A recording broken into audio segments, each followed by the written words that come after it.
advantage of me, I'm broadcasting to people to take advantage of me. Where focus goes, energy flows. In life, what I fear becomes my reality. What I believe becomes my reality. So if I believe that people are good and that they're not, not going out to, manipulate or use me, then how I interact with people will be completely different. But I also, in life, we have to accept that some people, through their own life conditioning, are predators. So, because their life, they've been preyed on, the only strength they know is to prey on those weaker than them. And it's so sort of funny because, becoming a predator in life is just weakness, because you seek only to attack the weak. Whereas, I always forced myself, because I had the choice. When I was 16, when I, taught myself while training for the military how to kill people in multiple different ways. From the age of 16, I've known 6 different ways to kill someone in under 10 seconds with less than 2 pounds of pressure, because it only, in 6 spots, it only takes 2 pounds of pressure to kill someone.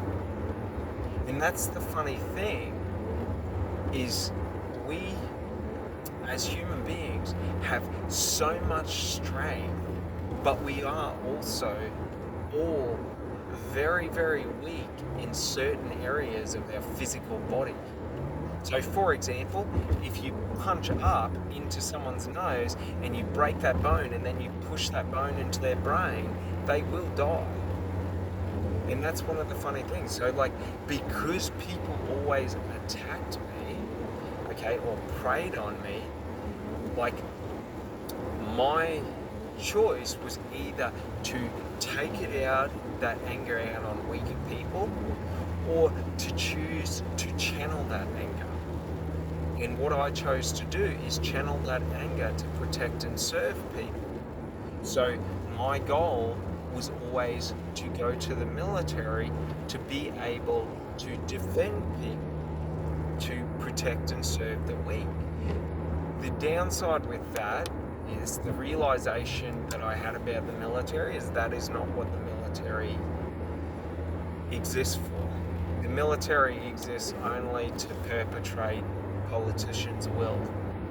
That's the sad thing. Soldiers, romantically, and all soldiers believe this, is that they're there to help those who need support, who can't defend themselves, who can't protect themselves. And that was a little bit of a realization that I had, was that unfortunately that wasn't a path that I wanted to go. But to get back to it, the thing is in life, when we go through hardships, when we go through struggle, when we're on the receiving end of injustice, we are given a choice by God, by the universe, by ourselves. Do we want to be someone who perpetrates injustice, or someone who will not stand for injustice? And it's so funny because,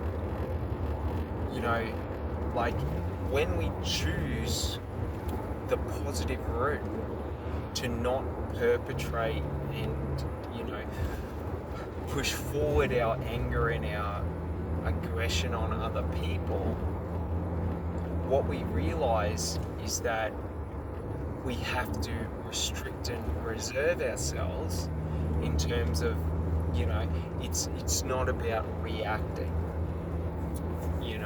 It's about being willing to be the one that takes the beating for other people. That's the funny thing. If you, as a man, if you watch, war movies and things like that.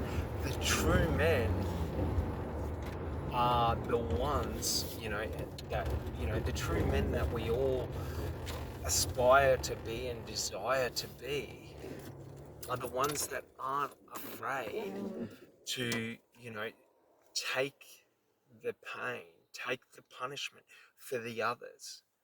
And that's a funny thing, because so much of society lies to us that your strength is, how violent you can be, how aggressive you can be, how you know how much you can exert.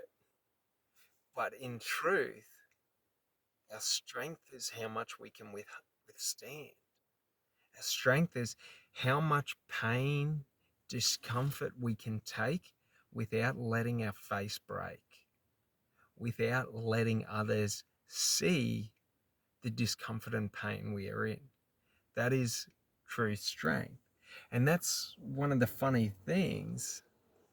What I realized is when, and I still have to do this to, like, it's a life process in every moment to choose the right decisions, to hold up or stand up for your values, to stand up for what you believe in. When you see someone act unjustly towards another, you stand for them. It doesn't mean you have to go out and attack people. What it means is you have to put yourself in danger and be willing to put yourself in the danger to say, you can try and take me down, but you do not have the strength. And that's one of the funny things.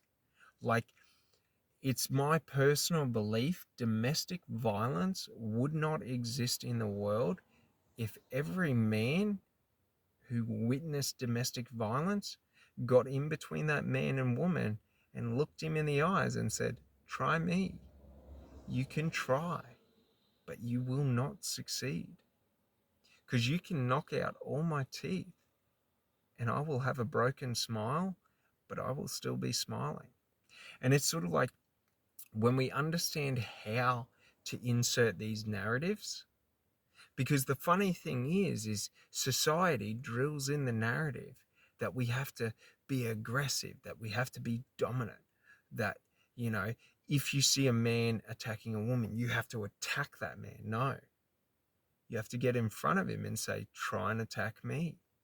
And if he chooses to attack you, you defend yourself. But it's not that you have to attack and beat him and all of that. Like, that's the funny thing. Society lies about violence being the answer. It's not that violence is the answer, but a willingness to withstand violence is the answer. Because when you see that the violence you perpetrate cannot hurt me, you will lose all of your strength. You will lose all of your willingness and motivation to even try again. And that's the thing. David Goggins talks about this, taking people's souls. When they see that the worst they can do to you cannot even phase you, that is strength. That is joy. That is what it means to be a man, to be an alpha. Like, the alpha is always the one that is willing to die for the others. Do you sort of understand? Willing to take the punishment. And it's like the only battle each of us in life truly faces is the internal battle of our mind. All those weak and negative beliefs that have been implanted into our mind throughout our childhood, throughout our developmental years. Because what I've realized throughout my own experience in life is that the majority of the limiting beliefs and the negative beliefs I have were implanted in my mind between the ages of 9 and 10 and 14, 15, 16. That's when people were able to get into my mind, because I was always taught that, adults are right, what they say is right, even though the majority of adults and the majority of people are that weak within themselves that they don't even understand or comprehend what strength means. If you're a guy and you work out and you take steroids to build muscles, you are weak, because if you cannot build those muscles by your sheer effort, drive, and determination and willingness to break yourself day in and day out in pursuit of becoming your best, like, that is why steroids make you weak, because steroids give you the illusion of strength. The only reason you lift like you lift is because you have an illusion that you have strength now. If you cannot create and cultivate that strength within you, when you cease to have steroids, you lose all the gains you get.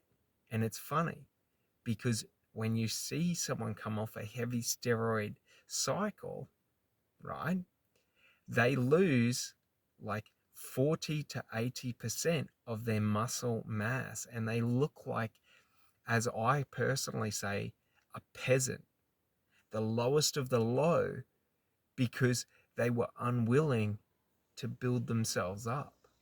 They could only ever build themselves up by artificial means. So it's sort of like, when we use things to give us strength to be able to do things, to be able to push ourselves, when I need alcohol to be able to cope with my emotional state and my emotional trauma, I am not a strong person. For as soon as I don't have alcohol, I crumble. What takes strength is being able to sit there in the misery and the pain of who I have become and how I have been tormented, and work through it and build myself up step by step, brick by brick, build the foundation of who I am. And that's what this allows. So, full brain activation is literally, all I do is cross my arms. So you just want to have, like, I say usually halfway down the arm and just over your waist. And now, right now, both hemispheres are activated. So I have access to my conscious mind and my subconscious mind. So what that means is I have access to every piece of experience, every piece of information that I've gathered, everything.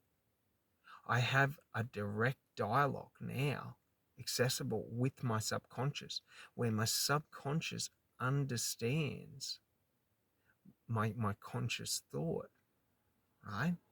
Everything I say in this state, where I'm in this position, okay, my subconscious mind is basically recording and categorizing it or cataloging it. So if I sit here and repeat, I am someone who is lovable, I am someone who is worthy, I am someone who has unlimited internal fortitude, I am someone that does not feel the need to exert my strength on others to prove the strength I hold.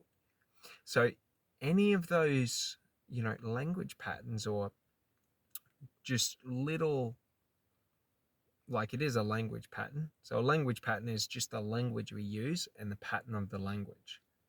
So if I say, for example, I am someone who does not need to project my strength onto others, what that means to my subconscious mind is that I don't need to prove myself to anyone. I know within myself the strength I hold.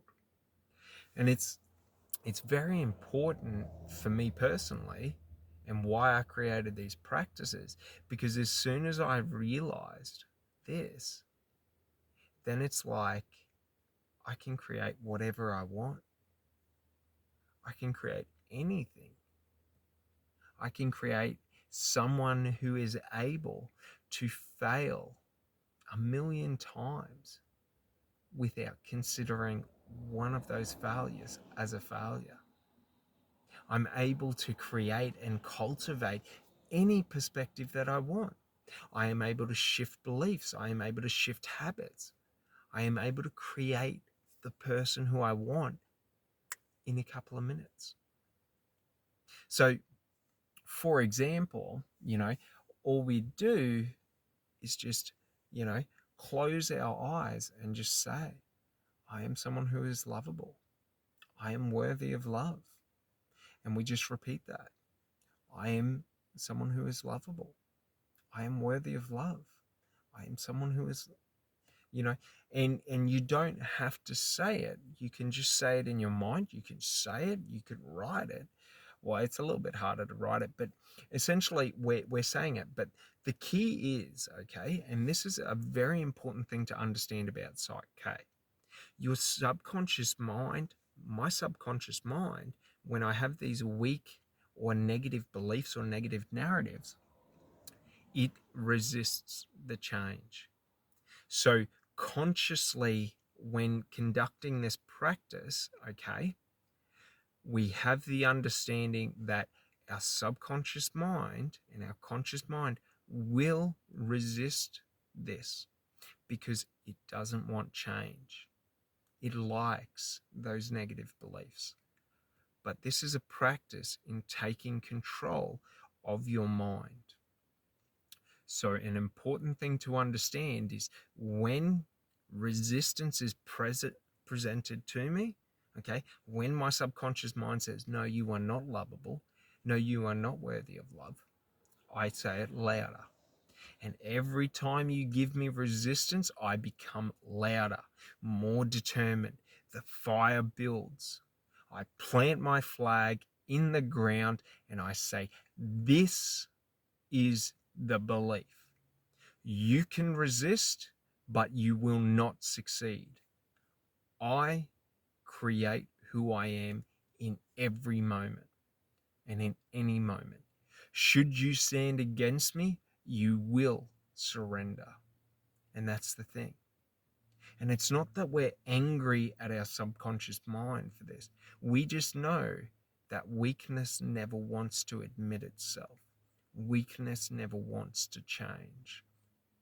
So when my mind resists me, when my mind gives me weakness and tries to say, you cannot do this, I say, try me. I can. Come at me.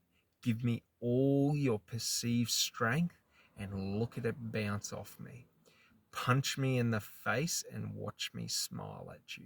There is nothing you can do to break my conscious mind.